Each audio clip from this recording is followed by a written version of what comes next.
Detroit funeral home shut down where mold-covered bod.ies found. Detroit, Michigan regulators shuttered a Detroit funeral home Wednesday after two bodies appeared to be covered in mold and the facial area of a third body was covered in unknown fluids.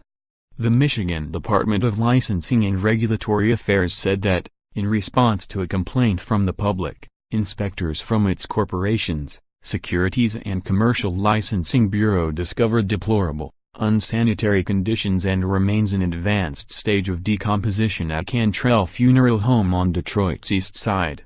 The embalming room was described as unsanitary and unclean, with peeling and chipping paint, and embalmed bodies were found April 10 to be improperly stored in an unrefrigerated garage since November and December, the Regulatory Affairs Department said in its announcement Wednesday, which cited several more violations. More, FBI. Body of Dallas woman, thought to be cremated, was likely sold without family's permission. More women are finding careers in funeral homes. The department summarily suspended the funeral home's mortuary science establishment license because of multiple violations of the state's occupational code and the Prepaid Funeral and Cemetery Sales Act, and for being an imminent threat to the public health and safety. The agency also summarily suspended the funeral home's prepaid funeral and cemetery sales registration and the individual mortuary science license for James Joy Spoon, the establishment's designated manager. Attempts to reach Boone by phone at the funeral home were unsuccessful.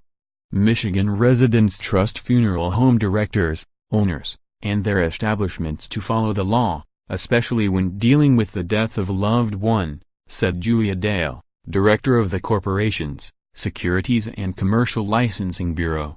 In a news release, "We will continue to aggressively hold every funeral home in Michigan to the highest standards of public health and safety when providing final arrangements." According to the Department of Licensing and Regulatory Affairs, absent any statutory exception, it is a criminal misdemeanor under the Michigan Penal Code to fail to or refuse to properly supervise the disposition of a body after agreeing to provide the services of a funeral director within 60 days of receiving the body. The investigation is ongoing, the agency said, and could result in additional charges. More, funeral home shut down amid reports of maggots, decomposing bodies. More, funeral home accused of refusing to cremate gay man. The closure of the Cantrell Funeral Home is the latest shutdown of such an establishment in Detroit. In January, the Barksdale Funeral Home, where unsanitary conditions were discovered, was closed, and in February 2017, the Jarzembowski Funeral Home was shuttered for improperly handling nearly $200,000 in prepaid contracts. In addition, inspectors cited the following violations at Cantrell Funeral Home: improper storage of embalmed bodies found April 25, with two bodies in an advanced stage of decomposition, covered in what appeared to be mold and in the establishment's possession since January and February, and a third body with the facial area covered in unknown fluids. Operating with an expired prepaid funeral and cemetery sales registration and failing to assign its existing prepaid contracts to another registrant or to cancel its prepaid contracts and issue refunds of the contracts to the contract buyers.